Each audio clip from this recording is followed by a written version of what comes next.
So whenever we talk about attraction or repulsion, that means there is a force which is attracting an object, or there is a force which is repelling an object, right?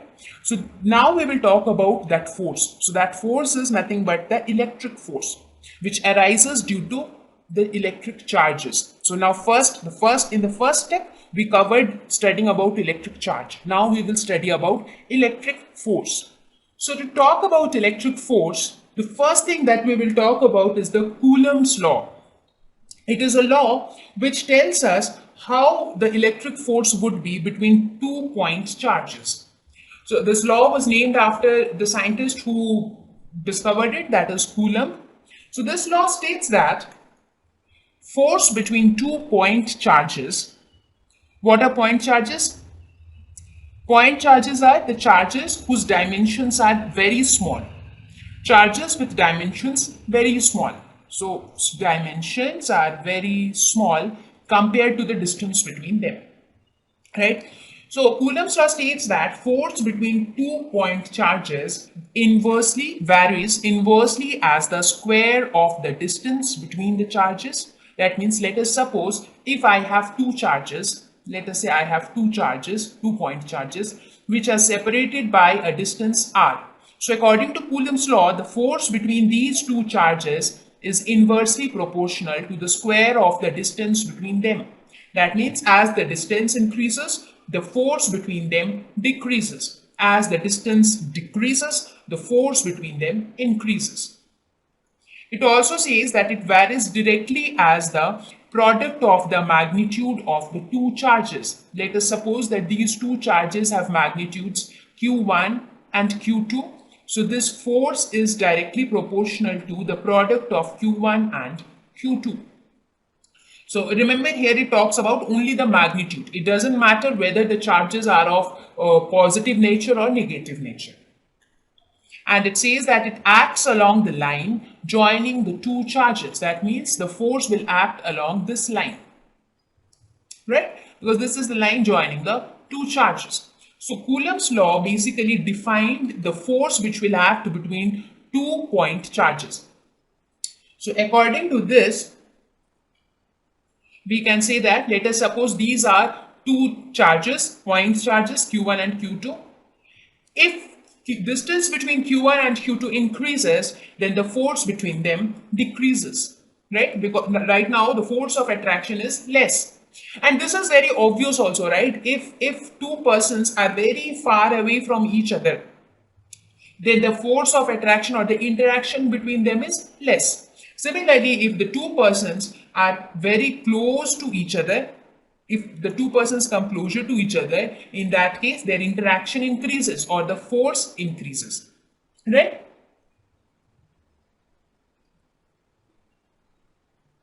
So let us suppose if we have two objects q1 and q2, then according to Coulomb's law, the force or the electric force between them is directly proportional to q1 q2 divided by r square. Or this we can write it as, this is equal to some constant k, q1 q2 divided by r square. So right now I am talking only about magnitude. Now when I talk about direction, it acts along the line joining the two charges. So in that case, I can denote the direction with the unit vector which acts along the line joining the two charges. So we can say that unit vector as r cap. Right? So what was this constant k? This constant k was some arbitrary value at that time. When this Coulomb's law was discovered, this k was some arbitrary value, some arbitrary constant, right? So we will talk about k in the next slide. So for now, you understood that how do we define the force between 2-point charges which are separated by some distance r? It is given by Coulomb's law. Now suppose if the two charges, now let us talk about the nature of charges.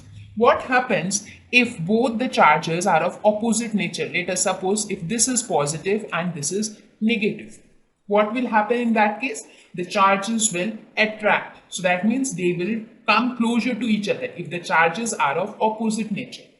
Similarly, if the charges are of similar nature, let us suppose if both are negative or if both are positive, in that case what will happen? They will go away from each other. They will move away from each other. So what do we see? We see that if one is positive and the other is negative, then the force of interaction will act towards that particular charge. For example, if I say that one is positive and the other one is negative, then that object, then the force on that particular charge due to the opposite charge will always be towards that charge, because since it is opposite, so it will try to come near. But if it is the same kind of charge, then they will try to repel, they will try to go away from each other, right? You will understand this positive negative thing or the direction of force, you will come to know as we solve numericals as we go ahead. Now let us talk about the constant K, which I defined in the last slide. What was that K? Just now I told you that this force is equal to some constant K, product of the two charges, inversely proportional to the distance between them. So what was this K? When this force was defined at that time, this K was some arbitrary value. But later on, this value of K was calculated as 9 into 10 to the power 9 Newton meter square per Coulomb square. So you must be surprised that out of the blues, from where did they get this value of 9 into 10 to the power 9? This K was later experimentally found and defined as 1 by 4 pi epsilon naught. This value was later discovered, that K is nothing but it is equal to 1 by 4 pi epsilon naught. Where what is epsilon? It is nothing but permittivity of free space. Now you must be curious to know what is permittivity now. From where did this new term come? I will discuss about permittivity, but not in this lesson. I just told you because we will be using K hereafter in almost all the slides. So you should know what is K. When it comes to permittivity, I will discuss about it when we discuss the next lesson, right? So K was defined as 1 by 4 pi epsilon naught, and this permittivity in free space, that is epsilon naught, has a constant value of 8.85 into 10 to the power minus 12 Coulomb square Newton inverse meter inverse. So using this value, the value of K was calculated and it was found to be 9 into 10 to the power 9 Newton meter square Coulomb square. So from where did we get the unit for K? From this equation itself. If you see, what is K? K is nothing but force into R square divided by Q1, Q2. So what is the unit of force? It is Newton. What is the unit of R? That is the distance between the two charges. It is meters, meter square. And what is the unit for charge? It is Coulomb. So this is Newton meter square per Coulomb square. So that is how we got the unit for K. So this was all about K. I just told you because we will be using this value of K, 9 into 10 to the power 9, everywhere as we go ahead. Now let us suppose that I have two charts. Since I am going to talk about the vector form, let us consider everything graphically. That will help you to understand it easily. Let us suppose I have two charges, say Q1 and Q2. Let us suppose this is Q1 and this is Q2. So these are the two charges. Let me denote this point as A and this point as D. So what defines the position of point A? To define the position of point A, we will need a position vector. So I already have this position vector drawn. These are the two position vectors which defines the position of A and B. Let us say this is R1, let us say this is R2. So these are the position vectors from the origin. This is your x-axis and this is your y-axis. So you have these two charges Q1 and Q2. Now you have to find out the force between the force of interaction or the electrostatic force between A and B. A and B is nothing but the two charges Q1 and Q2. So first of all, let us calculate force on Q1. Let us focus on one charge first. So force on Q1. So force on Q1 due to Q2. So how do we denote that? So we denote it like this. F12. It is vector. So this is vector. F12 means force on 1 due to 2. because the force on this particular charge will be because of the other charge, that is Q2. So F12 will be equal to, I defined force in the previous slide according to Coulombs law, that is equal to K into product of the charges Q1, Q2 divided by distance between them. So what is the distance between them? The distance between them is this one, right? So this is the distance between them. Let us call this as R12. Let us say this is the distance between them, this whole square, this is the magnitude of this distance, to R12 unit vector. This denotes the direction that the force will act along this direction. Similarly, if we write the expression for force on Q2, that is force on the charge Q2. So in that case, what will happen? F21, that is force on 2 due to 1, will be equal to K Q1 Q2 divided by R21 whole square into R21 unit vector, right? Now, when I talk about R12 and R21, what is the difference between both of them? R12 will act along this direction, R21 will act along this direction. That is the only difference, right? So magnitude wise, basically R12 is equal to R21 if I compare only the magnitude. Now, if I compare both magnitude as well as direction, in that case, R12 will be equal to minus R21, right? Why is it so? Because graphically, you can just say that, yeah, the direction will be opposite. If you want to see it mathematically, you can do that also. When I talk of R12, it is in this direction. So using the vector law of addition, you can say that R2 will be equal to R1 plus R12. So R12 will be equal to R2 minus R1, right? Similarly, if you talk about R21, it will be in this direction. So R21, in that case, the vector law of addition will get reversed. So it will become minus R2 minus R1. I mean, I am not doing that because I am leaving it up to you, because I have repeatedly and exhaustively explained you the vector laws of addition. So I hope you will be able to do it, right? So we can say that R12 is equal to minus R21. Therefore, what is this unit vector? Now, unit vector R12 is equal to the vector R12 divided by the magnitude of R12. Similarly, the unit vector R21 is equal to the vector R21 divided by the magnitude of R21, right? So, using these two relations, we can say that unit vector R12 and unit vector R21, they are also equal in magnitude but opposite in direction. So if we compare these two expressions, if you compare expression 1 and expression 2, you can say that F12 is equal to minus F21. That is because from this we get R12 is equal to minus R21. So using this, we conclude this. That means force on 1 due to 2 is equal to the force on 2 due to 1 but opposite in direction. So that is what we conclude from the vector form of Coulombs law, because when we talked about it in vector form, we came to know about the direction as well, because magnitude wise force on 1 due to 2 is equal to force on 2 due to 1, but when we compare the direction as well, the direction is opposite, right? So this is what we concluded. So from this we arrive at certain conclusion.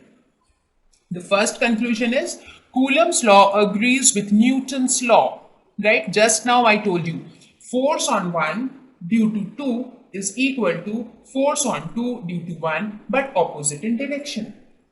Do you remember Newton's third law? What does it say? It says that every action has an equal and opposite reaction, right? So that means if you have two objects, 1 and 2, if one slaps 2, then 2 will also slap 1. So the intensity of the slap will be same in both the cases, but the direction will be opposite, right? So that was Newton's law. So even here also, if you have two charges, 1 and 2, if charge 1 exerts a force F12 on charge 2, then charge 2 will also exert a force F, but in the opposite direction. That is what we concluded in the previous slide, that is F12 is equal to minus F21. So from this, it clearly agrees with Newton's third law.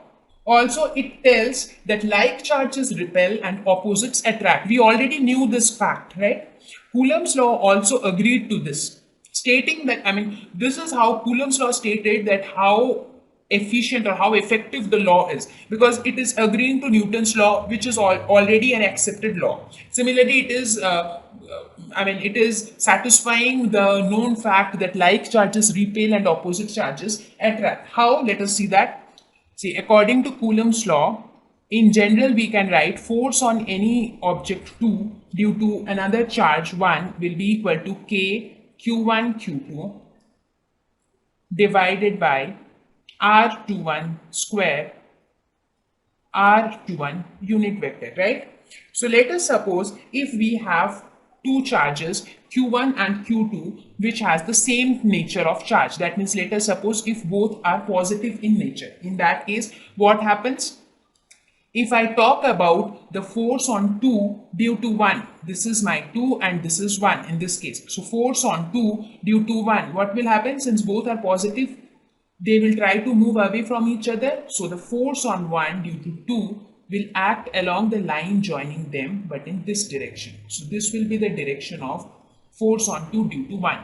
Force on this object due to 1 will be along this direction, because 1 will try to push 2 away from it, because both are positively charged, right? So the force which 1 will exert on 2 will be away from itself. So 1 will try to push 2 away from itself. So the force on 2 due to 1 will be in this direction. Similarly, let us suppose we have two charges Q1 and Q2 which have opposite charges. Let's say one is positive and the other one is negative. If we have this kind of scenario, so in this case, this is my Q1, this is my 2. So they are of opposite nature. So in this case, what will be the force on 2 due to 1? In this case, 1 will try to pull 2 towards itself because it is opposite in nature. So 1 will try to pull 2 towards itself. So the direction of F21 will be along this direction. So F21 is force on 2 due to 1. That means 1 is exerting this force. So 1 will exert the force towards itself if 2 is of opposite nature, right? Okay, so this was all about Coulombs law. Coulombs law is not a very big thing. Obviously it is a very important thing in physics, but it is not at all very complicated. It is a very simple, straightforward law. It just tells 2 or 3 things which you need to remember. It talks about the force between 2 point charges. It says it is directly proportional to the product of the charges and inversely proportional to the square of the distance between them, right? Now let us look at the limitation of the Coulombs law. Coulombs law applies when the point charges are placed in vacuum. Firstly, it applies for point charges, that is charges whose dimensions are very small. Secondly, it applies when the charges are placed in vacuum. That means there is no material medium as such. Because if material medium comes into play, if the charges are placed in some kind of matter, then there will be charges in the medium as well, because if the medium is vacuum, that means there is nothing in the medium. Nothing means there is no matter in the medium, no charges in the medium. But whenever the medium becomes a matter, right, medium is not vacuum means medium has something. So medium has something means that something is matter, and that will again have electrons and protons, so they will have charges. So there will be charges present in the medium as well. Right now we are considering that force on 1 due to 2 is only due to 2. There is no other charge in the surrounding. But if the medium also has charges, then the effect of those charges also need to be considered. So Coulombs law didn't facilitate the consideration of those charges as well. So Coulombs law applies only for scenarios where the point charges are placed in vacuum. Now you might think, then what will happen if it is not placed in vacuum? We will discuss about those scenarios as well as we go into the next lesson. There are certain things which I am postponing for the next lesson. You do remember, even I will remember, and I won't forget and skip them when I teach you the next lesson. So for now, this is all about Coulombs law, principle of superposition. What will principle of superposition tell us? It will basically talk about the scenarios where we have multiple charges in a system. Till now, I defined Coulombs law considering that there are two charges, right? So the force on one charge due to another charge. But now let us suppose that there are 10 charges in a system. So what will be the net force on one charge? The net force on one charge will be because of the other 9 charges, right? So principle of superposition tells us about the scenario where we have to calculate the net electrostatic force on one charge due to multiple charges present in the system. So the principle of superposition states that the total force on a given charge due to a number of charges is the vector sum of the individual forces exerted on that charge by the other charges. That means, let us suppose that if I have one charge, if I have a charge 1, 2, 3, 4, 5. So charge on 1 is equal to the vector sum of the forces due to each of these charges. That means force on 1 due to 2 plus force on 1 due to 3 plus force on 1 due to 4 plus force on 1 due to 5. So it is the vector sum of the forces on that particular charge due to all the other charges. Each individual force is unaffected by the presence of the other charges. That means force on 1 due to 2 is independent of how many other charges are present there. Right? So let us suppose if there are 20 charges present. So the force exerted on a particular charge due to some other charge is not dependent on the other charges, other 18 charges which are present there. Right? So let us look at it in the vector form. Let us suppose that we have a particular charge, say Q1. Since we are considering a system with multiple charges, so let us suppose these are the other charges, say Q2, Q3, Q4, and so on. Similarly, you have many other charges, and let us say this is any generalized charge, say Qn.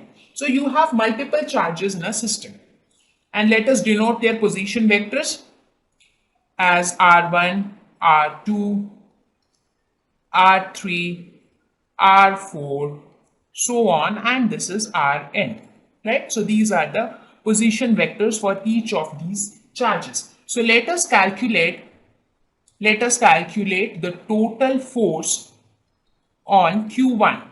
So let us suppose that we want to calculate the total force on Q1. So according to the principle of superposition, the total force on Q1 will be equal to the force on Q1 due to Q2 plus force on Q1 due to Q3 and so on. That means the total force on 1, that is F1 total, will be equal to force on 1 due to 2 plus force on 1 due to 3 plus force on 1 due to 4 and so on till force on 1 due to the nth charge. Right? This is what the principle of superposition states. So now let us calculate each of these values. So let us calculate F12, that is force on 1 due to 2. So before this, we will apply Coulombs law, which says K Q1 Q2 divided by R21 square R21 unit vector. Similarly, let us calculate F13. So this will be equal to K Q1 Q3 divided by R31 square into R31 unit vector. Similarly, we can write F1n will be equal to KQ1QN divided by Rn1 square into Rn1 unit vector. Now, putting all these values, you can find out the expression of F1.